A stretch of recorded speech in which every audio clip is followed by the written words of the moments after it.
Hey, this video is on stations in PE.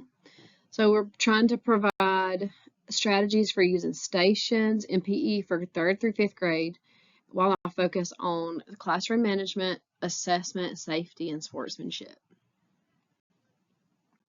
I am Megan McCraney, wrapping up my 12th year of teaching in Middle Georgia. I'm at a 3rd through 5th grade elementary school. We were pre-K through 5th grade, and before that I taught at a middle school here in Middle Georgia. I have my my bachelor's in health and PE, my minor in coaching, my master's in kinesiology, my specialist in curriculum instruction. I'm working on my doctorate in curriculum and instruction now. The benefit of using stations is you can increase student engagement and participation, allow for differentiated instruction and practice. It's an efficient use of time and space, and it encourages self-directed learning and responsibility. So a lot of benefits to using stations or centers. For me, I really enjoy using them when I'm trying to collect the FitnessGram data of height, weight, and sit and reach. This is the perfect time for me to do that. Key considerations. So when you're thinking about using stations, you got to have a clear objective for each station. What are they going to do? What is the proper setup and organization? Think about your safety protocols, your supervision, and the transition between the station to somewhere else. So just think about those before you put this into play. Think about the number of students that you'll have, the area that you'll be working in, and all those things, because all of that will go into how well you can utilize stations.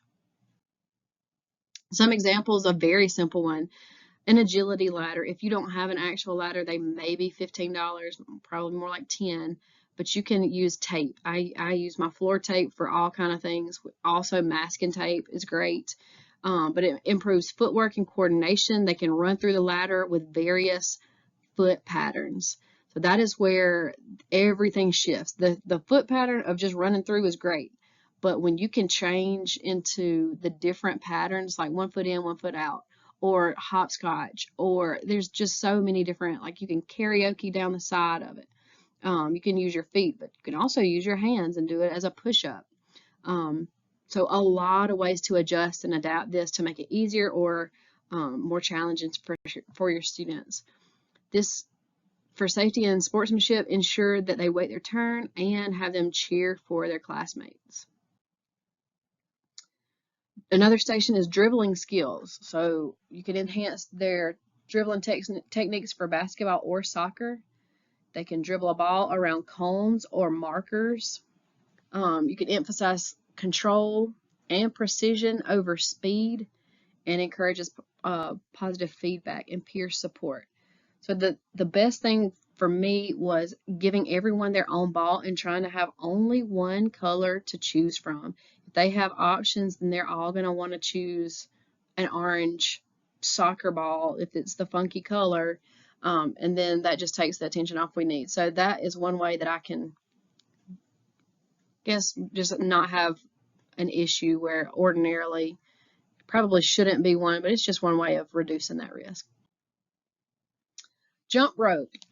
There are some creators who have created GIFs of loops, them just doing a jump rope exercise or a different trick. And so you can emphasize control over precision and speed, go slow and do it correctly versus fast. Every student has a jump rope.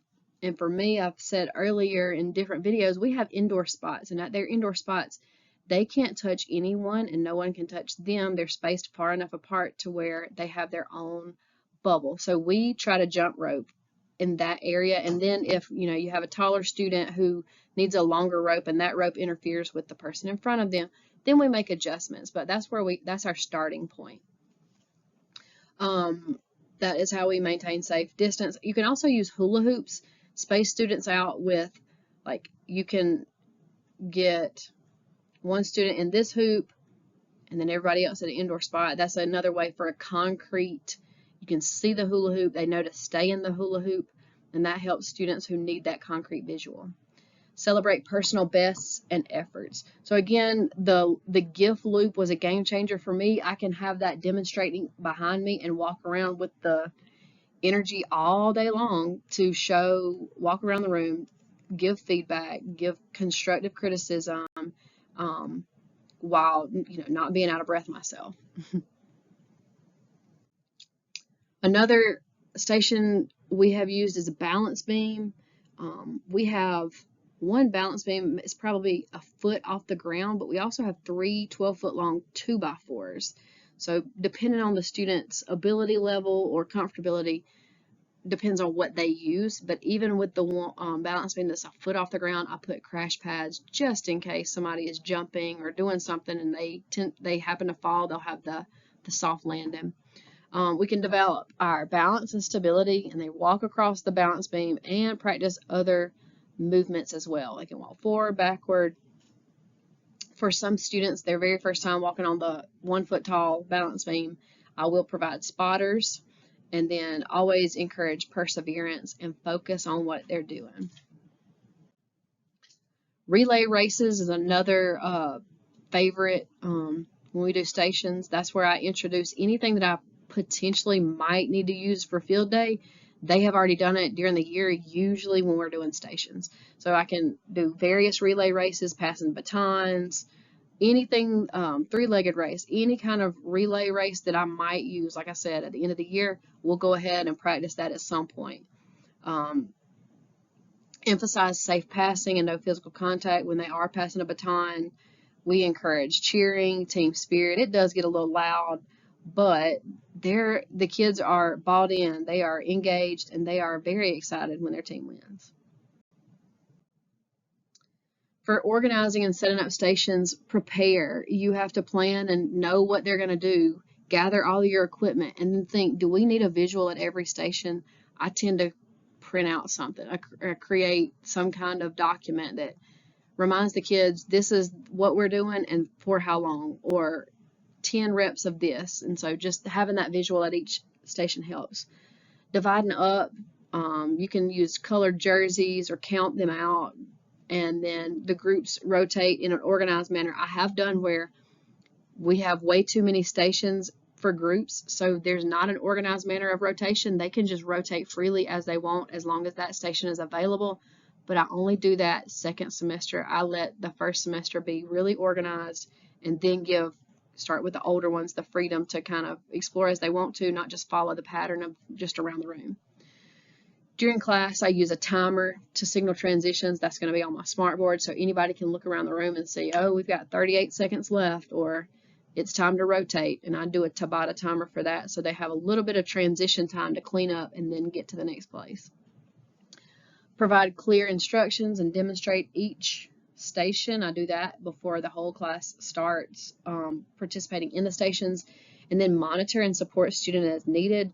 What I do is if the students are rotating clockwise, I will rotate counterclockwise so that I'm not at the same station or stuck with the same group of kids unless it's necessary. So sometimes I will be there. One station is just height, so we'll go see how tall they are. I write that down and they get water. That's their rest station.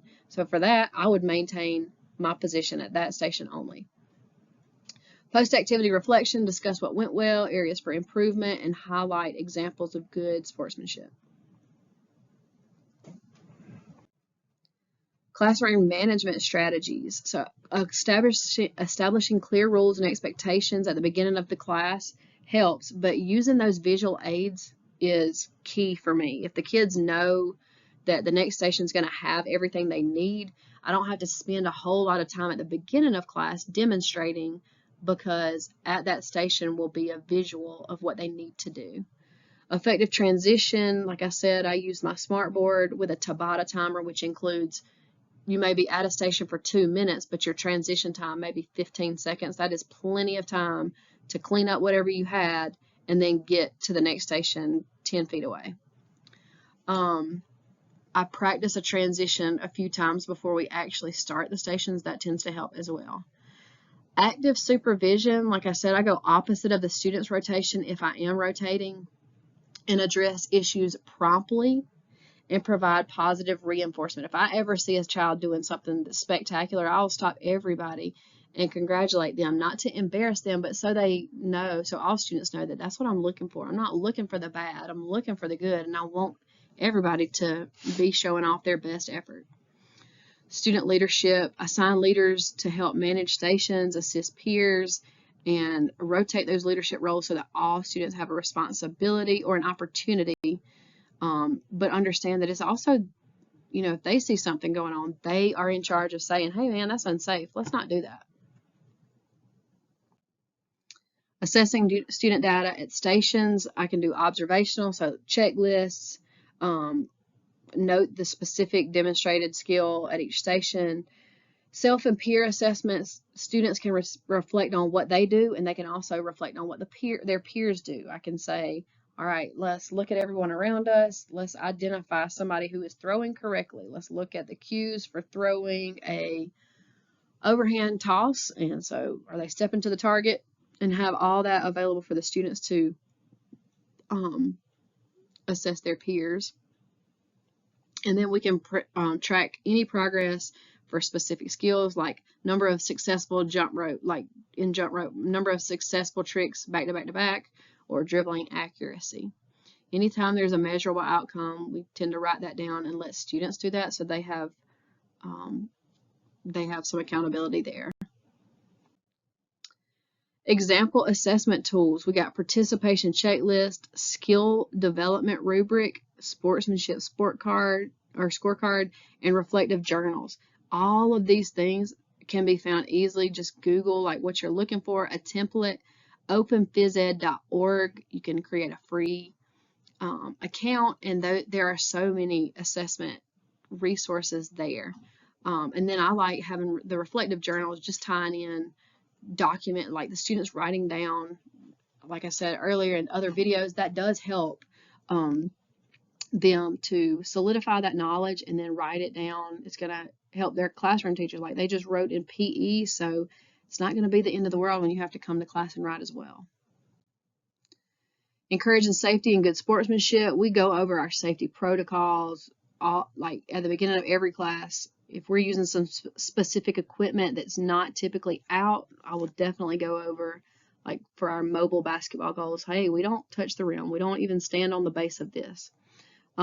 Sportsmanship guidelines, model and reinforce positive behavior, recognize and reward acts of good sportsmanship, and then you're fostering a supportive, inclusive environment.